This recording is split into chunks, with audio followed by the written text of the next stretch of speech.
Good morning. Good morning from snowy Colorado. It is beautiful, sun shining. We had 8 inches of snow on Monday through Monday night and into Tuesday, so we had to do plowing on Tuesday. That is a saga that I won't get into, other than to say we're about 2.5 to 3 miles from our house to the gate of our ranch, and the ranch is a community development, but the county road ends there. So the county plows to the gate, and since Hugo and I are the only residents that live here on the mountain, it's our responsibility to do our own plowing for those 2.5 to 3 miles. And fortunately, it's all downhill to push the snow. But then when you're coming back, you're pushing the rest of the snow uphill. But it's life on the mountain. Anyway, it's been great. You guys, I hope you're doing well. Chime in and say hi. I would love to hear from you this morning. Today we've got a really good presentation for you. You're just going to be gobsmacked.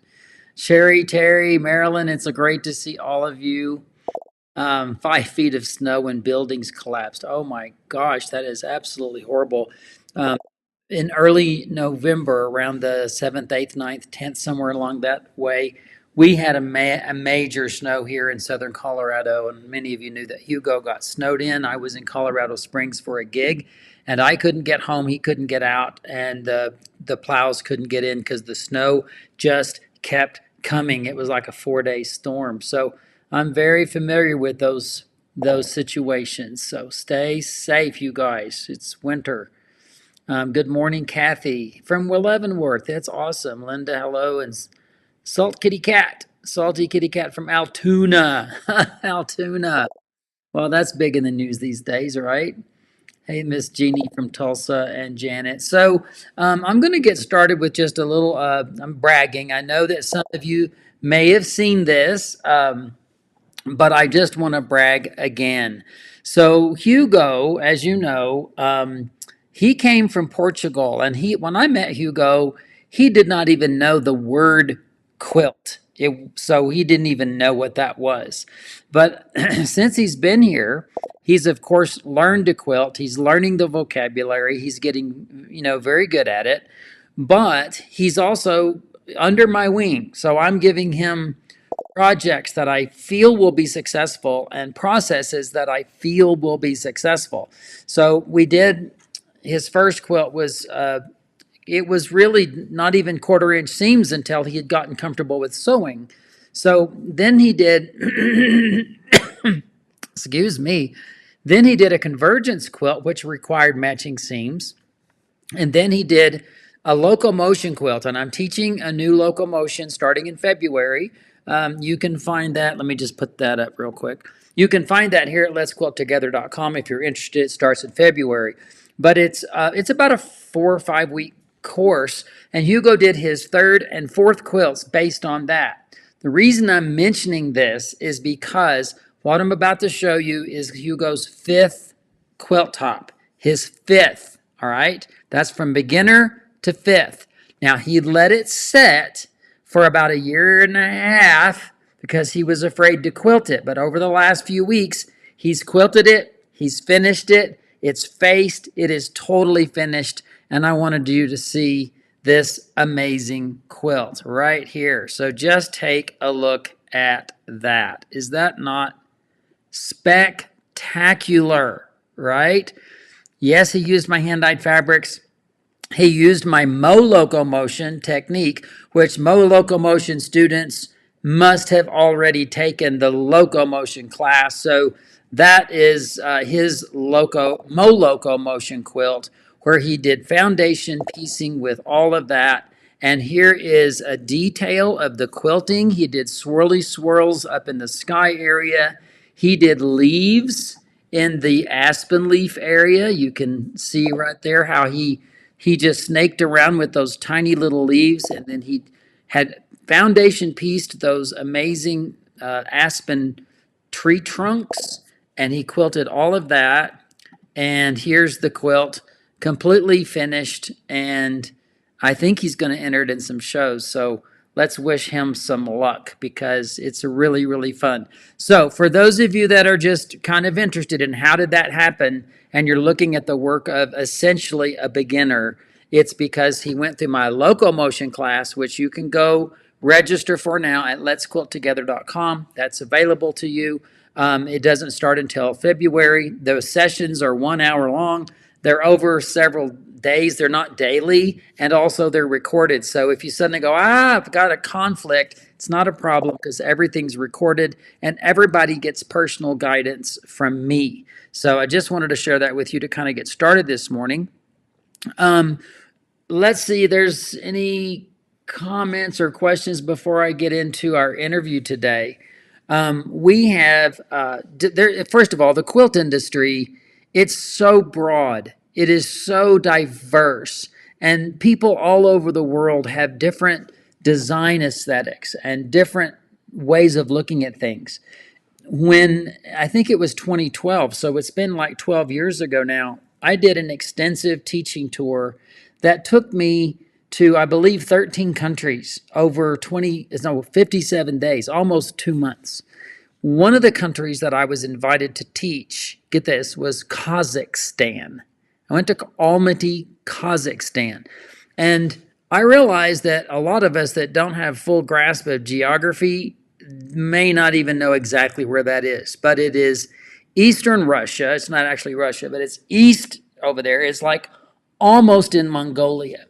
And so the genetic pool makeup of the people there have a kind of, there's some Mongolian influence in their genetics. But more importantly, it was the designs that I saw there. The actual physical designs that were painted on buildings or walls or plates, dinnerware, pottery. I mean, just, designs that kind of fit their aesthetic. And I thought, oh my God, I must have been here in another life because my design aesthetic just fit what I was seeing in Kazakhstan. It just was amazing, to be honest, to see those designs that I'd never seen before, and yet they're the designs that come out. Well, today we're doing a follow-up. Uzama was on Monday with Alex, and if you did not see the Monday live with Alex, you need to go back and look at that. You can look at it on YouTube, or you can go to the Quilt Show website page for Facebook, and you can find that interview, because today's interview is going to relate very much to what happened on Monday. Now, thankfully for Lilo for being able to be at the shows and get the microphone, and for Justin to be behind the camera just to kind of help pull these together, we are so excited to be able to bring you these kinds of interesting stories. You guys are about to be gobsmacked, just if nothing else, by the visual of what you're going to see when you meet our guest today. So without further ado, I am going to pop over and let Lilo do the hosting of this interview, and I will come back and I'll have some things to share with you at the end of this. So enjoy. This is about maybe 17 minutes. I think you will absolutely love it. So you heard the name Mama Nike mentioned a little bit earlier when we were talking with Uzoma. Mm-hmm. And so this is her daughter. And can you tell us your name? My name is Oluwaseyi Awoyomi. And unfortunately, Mama Nike wasn't able to be here. So her daughter, who is well steeped in this tradition and knows a lot about it, is here to tell us more about it. Yes. Hello, everyone. My name is Oluwaseyi Awoyomi. I'm the first daughter of Mama Nike, mama of everybody in the world. If you met her today, you will become her daughter or son as well. So I want to share more about my mother and the traditional of the adire that she is. All my life I've been very passionate about because of the significance in the tradition and the fact that it is a dying art. It's becoming a dying art. It's dying art so fast. I remember as a child, she's trying to teach me and I'm like, oh God, it's taking too long. It's getting frustrating. And we're still facing that right now. But in lieu of that, she has created art centers where she's encouraging younger generation to continue to practice the art form. So there's a proverb in our Yoruba tribe that says, the river that forgets where it turns from will dry. And that is one significant part that she's trying to hold on to by continuing to share the patterns and telling these stories of these women, the women of the Adire that did the Adire, my great great grandmothers, and other women that practice that art form. How do we keep it from dying? We teach it to the younger generation, and hopefully, if they don't do the traditional form, they would transcend into something more contemporary, Right. which is what we're doing. We have infused it into our painting. So if you wouldn't wear the fabric, you will put it in a painting in your house. We will put it in a painting in your house and other art forms. And we've also collaborated with different designers that we've taken that same patterns and we're trying to transcend it into more contemporary style in different forms, uh, um, fabrics for interior design, and work with different designers to continue the story. But we have 6 centers now in Nigeria, and there's one that's the concentration is learning and still keeping up this traditional art Which is form. a fabulous idea, because once we lose it, it's gone, and Yes. then there's no one to share it To back share it and back. bring it on. Yes. So tell us about this lovely garb that you're wearing, Okay. because it's stunning, and it's a work of art in and of itself. Yes. So tell Yes. us about this garb. Okay, so this piece that I'm wearing, because I'm representing my mom, I do all the different art forms my mom does too, because she's very particular about passing on the legacy from one generation to another. But I'm here in representation of hers, so I made sure I dress in her full regalia. And this is a batik painting as well as clothing. So this piece can also be a wall hanging that you put in your house. And the figure in this is the god of thunder, which is Shango. And this is batik, hand designed, and then of course bedazzled by some of our students. And the beads on my neck are also made with the textile, also the batik textile that we make. So we teach from the basic, and then we advance, we grow. So you have learning fundamentals of the batik, and then we take it to a different level. How do we take it from basic batik to now to luxury? How do we take it from not wearing it to still carrying on that? So we put it in beads, we put it in all forms, Yes. just to continue to tell our stories. So Yeah. Well, Yeah. the other thing that is fascinating that you're not going to believe, this is a piece of fabric. It is not a hat. You're not going to take it apart this time. it's gilly, yes. Yes. So So this explain is- what this is. Okay, so traditional, you will have a piece of fabric to make this. Yes. And of course, my mom, being queen mother and everything has to be grand. Yeah. So this is half made, which is sewn in 3 layers, and she has 6 layered ones too. So the fabric in front is also our handmade textile, but in order to give it the volume, the vavavoom effect, Yeah. so we put, I'll show you the peekaboo. So you see the taffeta fabric, which kind of give it the volume Right. and that the we use to structure. tie. And the beauty of the headgear, we call it gele, and it's to cover your crown and also enhance your crown. And where's the crown? It is our head that is a crown, and the gele helps to frame this beautiful crown. And isn't she stunning? Thank Just you. absolutely stunning. Let's. So, and you can move it in.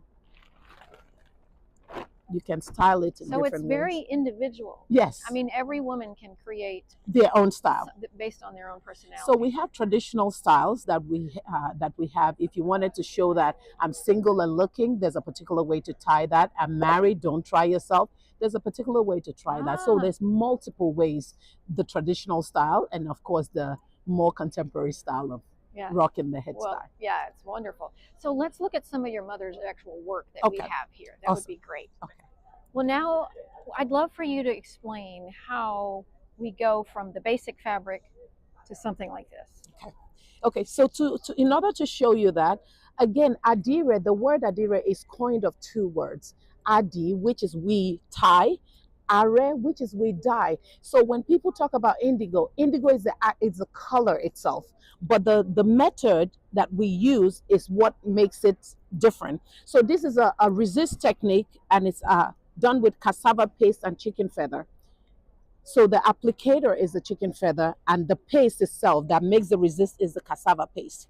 And these is a piece of fabric, and once dyed in indigo, that's when you see the blue. And in order to get to this deep blue, these are dyed over 20 times in the indigo dye bath. And how long does it sit in the dye bath? It sits in the bath just a few seconds. Oh, okay. Because it's starch and it's going to absorb the dye. So you put it in the dye bath, take it out, lay it to dry, and it has to dry entirely. Oh, in between. In between, before you can put it back in the dye. Ah. So it's a tedious process, hence why the younger generation are not are not really too excited. But the other beautiful thing is these are all symbols that have a meaning. And the meaning is unique to the women doing the adire. So back then when women are meant to be seen but not heard, this is how they communicated.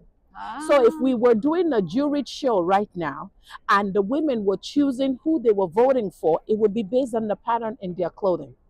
Oh. So if 4 of us decide to put shekere in our clothing, it's because we want to vote for Susan. And then the other people have, let's say, cassava leaf. That means their vote is for someone else. So that's how you kind of communicated without even saying a word at all. Oh. And that's what they use with the men in the community, that they taught the women, oh, women don't say anything. You know, the women, they don't know much. But this is how they showed the brain and the beauty. Code. The secret code. The secret code in their conversation. Everything is found in this, the motifs. And then all the lovely different motifs. Yes. And then the fabric itself is cotton. The fabric itself is 100% cotton, but with the bond between the cassava paste, which is a resist, and the cotton is very unique to something, which is the starch. Yeah. So the starch resist itself needs additional starch in the fabric. So if you took a regular linen would not absorb the bond in linen, and the resist is not going to be as strong as one with a fabric that's starchy. Right. So you need that fabric with starch. Right. So we've done some on silk, but it's not going to be as vibrant because the silk does not hold starch that well. Right. And this is cassava leaf. So that's And the cassava, Yes. And the cassava leaf, the cassava itself is a tuber that we use to make the paste. And it keeps the dye from penetrating into the other areas. Yes. Anywhere the paste is covered, that's where you see the light blue. Yep. And just a sip of the indigo goes through. That's why it's light blue, because you can see we started with all white fabric. Right. Yes. And then you have this other, let me grab this from you. Okay. And tell us about this. Okay. So this is called alakete. And the reason it's called alakete, this is 5 yards of fabric when we unravel it. Wow. 5 yards of fabric. And this is a tie resist. We call it adire oniko. Iko is our local tie, which is raffia, that we use traditionally to do it. And this will be dyed in indigo traditionally. But like I've been saying, the younger generation, such as myself, we want to bring a little bit more vibrancy into it, and also to encourage the younger generation because they love color. So we're keeping the traditional motif and style, but we're bringing more color into it to kind of appease to the new generation. Yes. And you had mentioned earlier that where it's tied in with the thread, that's where the dye is not going to penetrate. That's where the dye is not going to penetrate. Yes. Yeah. So this is sort of like what we think of as tie dye. It is tie dye. Yes. But same as tie dye. Yes. And similar to the Japanese shibori as well. Right. Right. Yes. And then in this piece here, so that unraveled looks like this piece is here. When it's unraveled, you see the shape. There's no consistency in it. If we want consistency, that's when we do on eleso, which we put a seed in it. So each of the shape will be consistent. That would be adire leso, the tie resist. And this piece right here is akpola. And this is stitch resist. And this is machine stitch resist. Okay. So in this one, you have different techniques of adire in this one quilt here. Yeah. Yes. Well, it's lovely. It's lovely. Thank you. Could we look real quick at the pieces on the front? Embroidery. Yes. Yes. So this is another stunning piece of work that's done by your mother. Yes. So tell us about this. Okay, so this piece is a hand embroidery, and a few people will pass by. Is this by hand? And and these are just cross stitches, and the borders, the outlines are done by running stitches. And this is an indigenous style. Either you can add beads to it or not add beads to it. My grandfather did bead stitching with the kings and for royalties, and this is also another art form that was learned as a child by my mom. So if you can she works in multiple mediums, because if you can't afford the materials for a particular one, then you use what you have and make something. Then these are strings and threads that she would, oh, a tailor, do you have an extra thread here? And she can still make art. So sometime also, as an encouragement, you don't have to wait till you have all sorts of material. There are materials around you every time that you can create beautiful pieces with. Being resourceful. Being resourceful and being able to open your eyes and see any trash can become a treasure.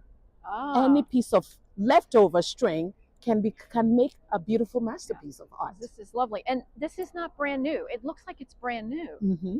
And your mother's been collecting things, yes, you said. She has a whole textile museum. Yeah. And growing up, she will sit there and I'm like, why are you folding and unfolding and unfolding? And that's how she's able to protect these pieces. Traditionally, the old adire, you'll see, we have, of course, local in the villages, you have rats. I've eaten some of them. But she's like, okay, if you fold and unfold, that kind of protects it. If anything was trying to creep in between it, you'll be able to see it in time. So she's always folding and unfolding. And when you look at this pieces, you like wonder, wow, these are old pieces and kept in such great condition. Because of course she understood the beauty in it, and she's able to kind of protect it. Right. Because, you know, trying to archive and keep a good archive of all our stuff, we have to protect it and make sure they're in good condition. Yes. So, well, thank you so much. It's been such a great education for us. I understand you also have a gallery in New York. Yes. So if by chance, if you travel to New York, you might get to see some of these amazing pieces here. Yes. And it's been such a joy to meet both of you and learn more about the works in Nigeria. They're just phenomenal. Thank you so much. Thank you for having us. It's a pleasure. We're very humbled to be here. Yes, thank you.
you guys, I can just see your comments. You're just sitting there just going, amazing, amazing. Oh my God, it's beautiful. And it is just stunning. Everything about that is so, so wonderfully stunning. I have to go back and listen once again, of course. And then I didn't catch is the back of the hat fabric coated with wax to stiffen it. She mentioned in the video that it is backed with taffeta, and the taffeta is what gives it its substance. So that's what she said. So that's all I have to go on that. You guys, any other comments or anything that you would like to see while you're popping those in? I want to let you know what's coming up. And first and foremost, this is the thick of it, you guys, the Laurel Ridge Block of the Month, which is with Lynn Wilder this next year. The kits in the autumn colorway, that's on the left down there, they're back in stock. They have a limited quantity. It is time to hop on that like a chicken on a June bug. And the spring colorway, which is on the right, there's just a few left. If you are considering doing this amazing quilt, now listen, you guys, Lynn is also not doing a block of the month, but it's like story of the month about Laurel Ridge. And you're going to be enjoying kind of like a quilted soap opera through the year while you're making this quilt. You need to go to thequiltshow.com to be able to see that. So that's there on the bottom right of your screen, thequiltshow.com. And also, I want you guys to know that on Monday, Alex she's been doing embroidery, right? And she's been doing it on this year, 2024's BOM. Barbara Black has handed off her piece to Alex, and Alex is going to be working on that on Monday live. So you'll get some tips and tricks and some stitching. I'm actually doing some embroidery on another quilt. So Alex, I got to be watching that one as well. And then don't forget on Saturday, we have Dee Christopher. She's live this Saturday. She's doing a demonstration on a holiday ornament. I'm sorry I don't have an image of that, but that's on the facebook.com website, thequiltshow.com Facebook page. So those are the things that are coming up. It was beautiful today. I am so inspired by cultures, textiles, designs from all over the world, and how lucky we are to have the technology to share that and to bring that to you guys. And what a fun thing it is for you guys to be part of our community. If you're not part of thequiltshow.com, this really is the time to sign up. At the end of the year, holiday gifts. We've got gift certificates that you can share for your quilting friends. The value for what you get. The BOM alone is worth 2 or 3 times your entire year subscription. And the BOM for the Quilt Show is free to only our members. So you have to get into the Quilt Show to get those, but it is that on top of all the shows that we produce. There are over 440, 50 shows right now in the library that you can watch with some of the best celebrity names in the history of quilt making. So don't forget to be part of the Quilt Show community. If your membership has lapsed, time to renew. And if you've never been a part of us, we would love for you to just give that a good try for the next year. Go and sign up at thequiltshow.com. Thank you so much. It is really fun, and I'm seeing comments that are giving appreciations and shout outs to Justin and Lilo. Of course, we've got other people behind the scenes working on this as well. And so John and Mary Kay and just Kristen, we have a bunch of people that keep the Quilt Show rolling along. Suzanne, and there's even more people. I'm going to start leaving people out if I don't shut up. So I'm going to shut up. But you guys just know that while Alex and I get to come visit with you, we are a little family, and we love being able to share our passion with you. So goodbye. Wishing you all the best. I know the holidays are coming up and things are getting thick and rich, but I wish you all the best. Health, happiness, comfort, joy, peace, and love. Bye, everybody.